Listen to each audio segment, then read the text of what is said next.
Assalamualaikum warahmatullahi wabarakatuh. Halo anak-anak, bertemu lagi bersama dengan Ibu Putri.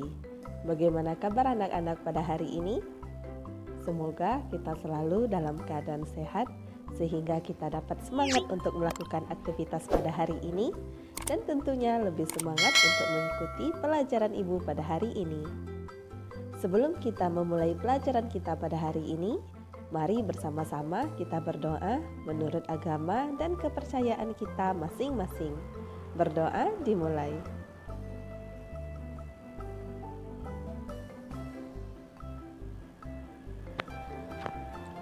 Berdoa selesai. Materi pembelajaran kita pada hari ini yaitu Kelas 6 tema 9, subtema 3, pembelajaran 6. Ayo mengamati pada halaman 196. Yuri Gagarin adalah seorang astronot yang berasal dari Rusia. Ia adalah orang pertama yang pergi ke angkasa luar dan masuk ke orbit bulan pada tahun 1961. Dr. Pratiwi Sudarmono adalah wanita Indonesia pertama yang lolos seleksi NASA untuk menjelajah angkasa luar. Sedianya, ia akan diberangkatkan sebagai kru spesialis dalam peluncuran satelit Indonesia, yakni Palapa B3. Namun sayang, pada tahun 1986, pesawat ulang-alik Challenger meledak dalam penerbangannya. Oleh karena itu, NASA membatalkan penerbangan dan Palapa B3 diluncurkan tanpa kehadiran astronot Indonesia. Ayo berlatih pada halaman 196. Setelah membaca keterangan singkat tentang kegiatan para ilmuwan untuk menjelajah angkasa luar di atas, buatlah beberapa pertanyaan tentang segala hal yang ingin kamu ketahui tentang kehidupan para astronot. Buatlah paling sedikit 3 pertanyaan untuk didiskusikan dengan teman sekelasmu. Pertanyaan yang pertama yaitu, bagaimana cara mandi astronot di luar angkasa? 2. Bagaimana cara keramas astronot di luar angkasa? Dan 3. Bagaimana cara buang air besar para astronot di luar angkasa? Cari tahu penemuan-penemuan apa saja yang telah dilakukan sebelum mengirim manusia ke angkasa luar. Hal-hal yang berhubungan dengan segala sesuatu yang diperlukan agar para astronot itu bisa hidup dan beraktivitas di luar angkasa dan kembali ke bumi dengan selamat. Gunakanlah tabel yang ada di bawah ini untuk membantumu. Lihatlah contoh yang telah dibuatkan untukmu. Kegiatan atau kebutuhan dasar para astronot. Yang pertama, bagaimana para astronot makan? Cara memenuhinya di luar angkasa yaitu di gravitasi rendah, makanan serta minuman dipastikan melayang jika tidak ditaruh di tempat khusus. Oleh karena itu, makanan dan minuman di luar angkasa berupa kemasan agar tidak rusak dan makanan bisa tersimpan dalam jangka waktu yang lama.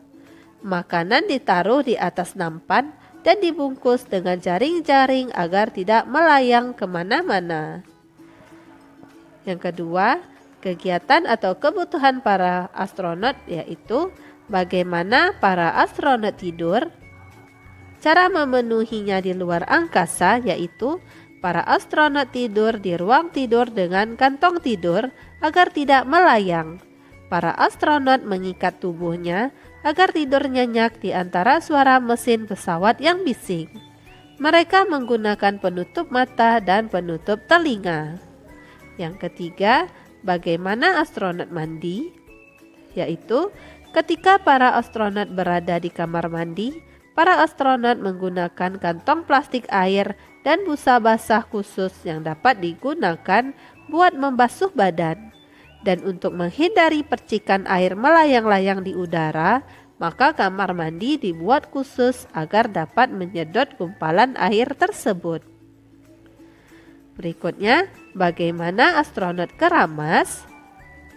Yaitu, keramas tetap memakai air, sampo, handuk, dan sisir.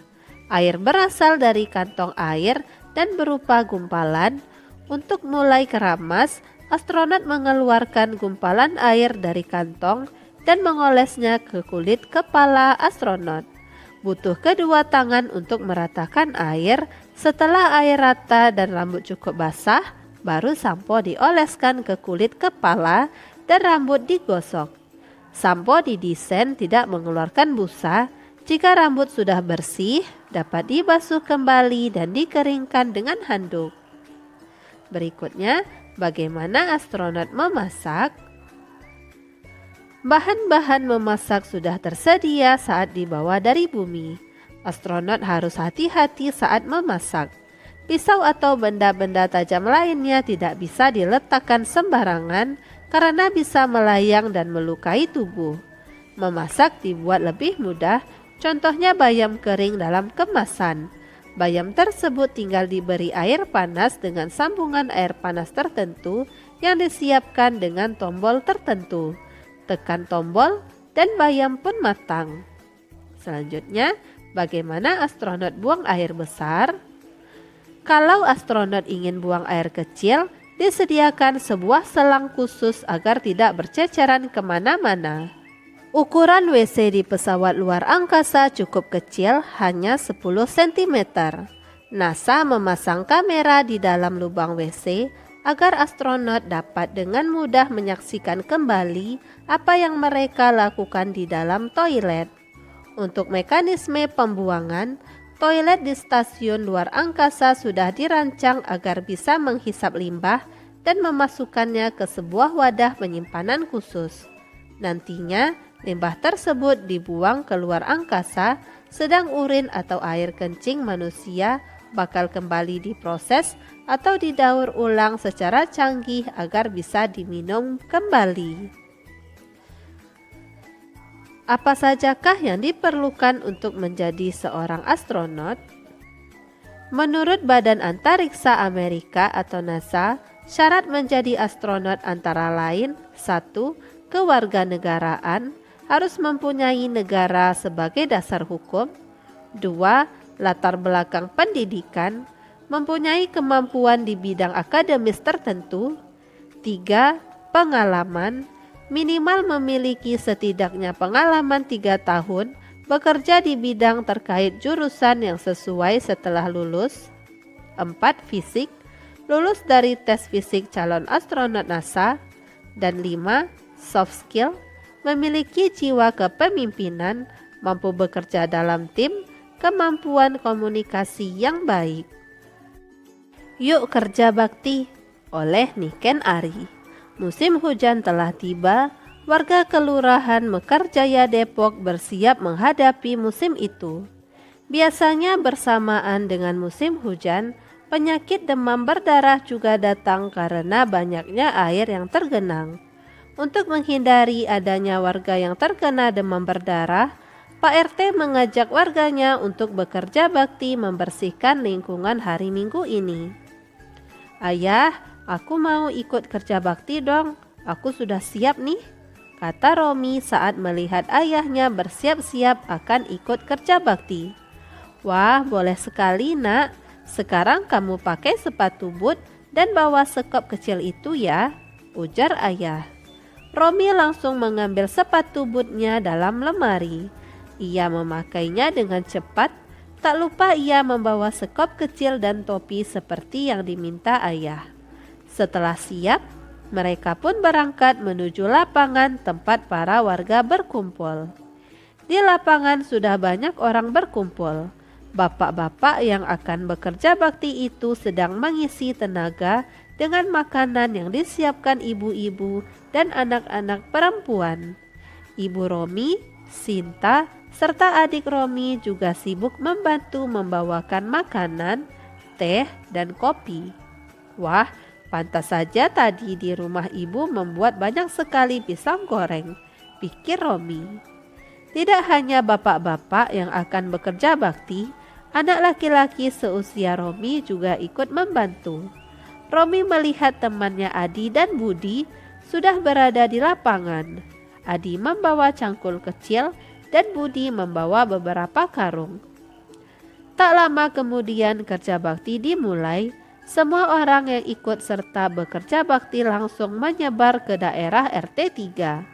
Ada yang mulai membersihkan selokan yang mampet, mencabuti rumput liar, dan mengumpulkan sampah. Pokoknya semua sibuk sekali. Romi, Adi, dan Budi juga tak kalah sibuk. Mereka membantu membersihkan selokan yang tertutup tanah. Romi mengeruk tanah itu dengan sekop kecil miliknya. Adi juga sama. Ia mengambil tanah yang menutupi selokan dengan cangkul, sedangkan Budi menampung tanah dengan karung yang dibawa. Waktu menunjukkan pukul 11 siang dan semua pekerjaan sudah selesai. Wilayah RT 3 menjadi lebih bersih dan rapi. Sudah tidak ada tumpukan sampah ataupun selokan yang mampet karena lingkungan tempat tinggal sudah lebih bersih. Warga pun senang dan siap menghadapi musim hujan. Ayo menulis pada halaman 199. Gunakan diagram di bawah ini untuk melengkapi keterangan tentang cerita fiksi di atas. Tuliskan bagian yang paling kamu sukai dari cerita fiksi di atas dalam tulisan satu paragraf. Jelaskan alasan kamu menyukainya. Judul yaitu Yuk Kerja Bakti. Penulis Niken Ari. Bagian yang disukai dari cerita fiksi di atas adalah banyaknya warga yang berpartisipasi dalam kerja bakti, baik tua, muda, anak-anak, laki-laki maupun perempuan. Alasan menyukainya adalah menunjukkan kekompakan warga dan sikap kebersamaan, kekeluargaan, serta gotong royong dalam rangka menjaga persatuan dan kesatuan bangsa. Yang kedua, jelaskanlah persamaan dan perbedaan cerita tersebut dengan peristiwa yang pernah kamu alami atau yang pernah kamu tonton dari sebuah film. Gunakan diagram Venn berikut sebagai bantuanmu. Tuliskan pokok pikiran yang ada di dalam cerita fiksi pada bagian cerita fiksi. Tuliskan pokok pikiran dari pengalamanmu atau dari film yang ditonton pada bagian yang lain. Tuliskan kesamaan antara keduanya di bagian tengah diagram Venn. Diagram Venn Yuk Kerja Bakti. Kerja bakti dilakukan bersama-sama dengan penuh rasa kekeluargaan dan gotong royong. Cerita fiksi, warga Kelurahan Mekarjaya Depok melakukan kerja bakti membersihkan lingkungan pada hari Minggu. Kerja bakti dilakukan dengan membagi tugas masing-masing sampai pukul 11 siang. Pengalamanmu, warga desaku melakukan kerja bakti pada hari Sabtu tidak berlangsung lama, hanya sampai pukul 8 pagi. Hal ini dikarenakan cuaca tidak mendukung acara kerja bakti. Saat warga sibuk kerja bakti, tiba-tiba hujan turun dengan deras dan membuat warga menghentikan aktivitas dan berteduh. Akhirnya acara kerja bakti bubar sebelum waktunya karena hujan deras dan berlangsung cukup lama sampai sore hari. Berdasarkan diagram Venn di atas, jelaskan dan tuliskan dalam satu paragraf perbedaan dan persamaan antara cerita fiksi dan pengalaman pribadi atau film yang pernah ditonton di tempat yang tersedia di bawah ini. Persamaan, kerja bakti dilakukan bersama-sama dengan penuh rasa kekeluargaan dan gotong royong, baik tua, muda, anak-anak, laki-laki maupun perempuan. Perbedaan pada cerita fiksi adalah kerja bakti dilakukan pada hari Minggu dalam cuaca yang cerah dan sukses berakhir sesuai ketentuan saat semua pekerjaan berhasil diselesaikan saat waktu menunjukkan pukul 11 siang. Sedang perbedaan pada pengalamanku adalah kerja bakti dilakukan pada hari Sabtu dan tidak bisa diselesaikan sampai tuntas, hanya sampai pukul 8 pagi. Hal ini dikarenakan masalah cuaca. Hujan turun dengan deras dan tanpa henti sampai sore hari. Buatlah sebuah karangan dengan mengembangkan bagian yang berbeda Dari cerita fiksi di atas, kamu dapat mengambil beberapa bagian dari cerita fiksi yang asli sebagai bantuanmu, lalu meneruskannya dengan ceritamu sendiri berdasarkan pengalamanmu atau dari film yang pernah kamu tonton. Tidak hanya bapak-bapak yang akan bekerja bakti, anak laki-laki seusia Romi juga ikut membantu. Romi melihat temannya Adi dan Budi sudah berada di lapangan.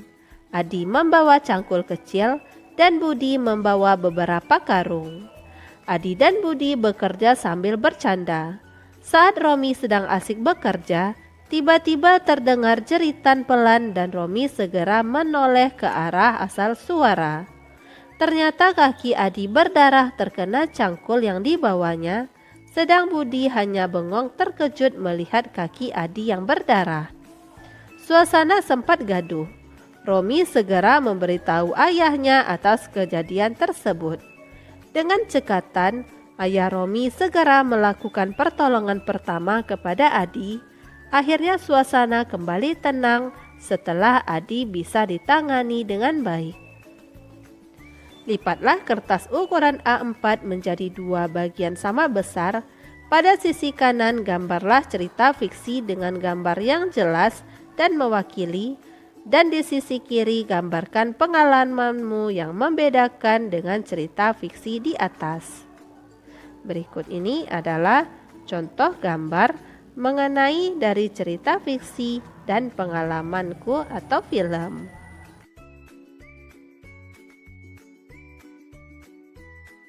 Setelah kamu membaca teks yang berjudul Membuat Patung Konstruksi Berdasarkan Tema, selanjutnya ayo mencoba pada halaman 202.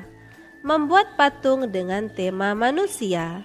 Untuk membuat patung konstruksi dengan tema manusia, kamu perlu melakukan tahapan yang lebih kurang sama dengan tahapan membuat kendaraan luar angkasa pada pembelajaran sebelumnya. Kamu tentu telah belajar dari kesulitan yang kamu hadapi pada kegiatan sebelumnya dan juga belajar dari teman-temanmu.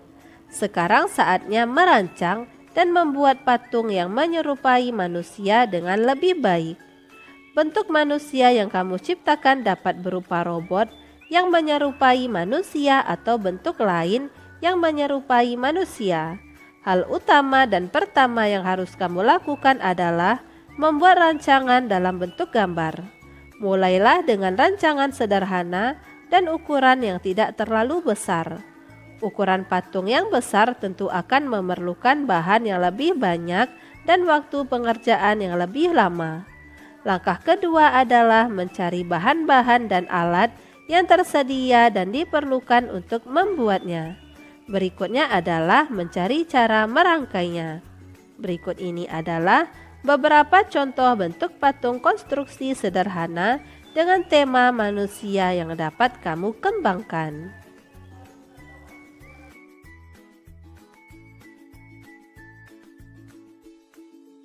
Ayo berdiskusi pada halaman 203.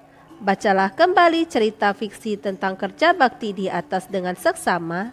Analisislah cerita tersebut dengan menjelaskan usaha peningkatan persatuan dan kesatuan beserta akibat-akibat yang ditimbulkannya dalam sebuah tabel.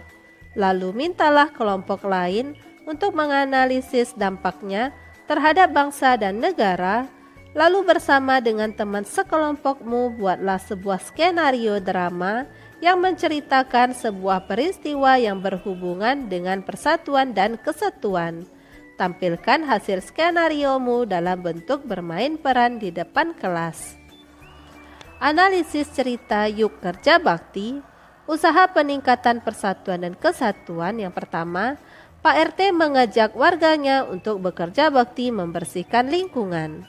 Akibat yang ditimbulkan yaitu interaksi dan komunikasi warga dengan pimpinan berjalan dengan baik dan lancar. 2. Budaya musyawarah tetap terjaga. 3. Kebersamaan tetap terjaga. 4.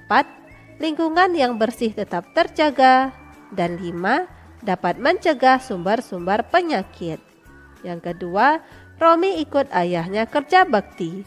Akibat yang ditimbulkan, mencetak generasi penerus yang mau melestarikan sikap gotong royong dan kebersamaan, serta sikap kepedulian anak menjadi meningkat.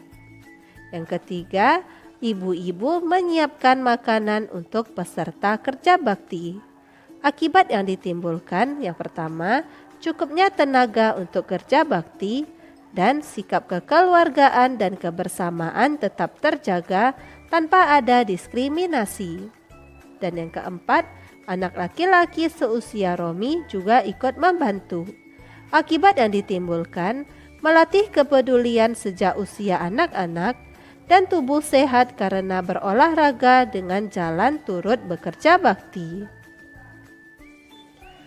Berikut ini adalah skenario drama peristiwa persatuan dan kesatuan.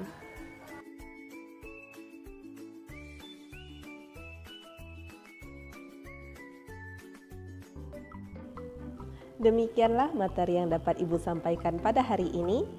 Semoga apa yang telah Ibu sampaikan pada hari ini dapat bermanfaat untuk dirimu dan menambah ilmu pengetahuanmu.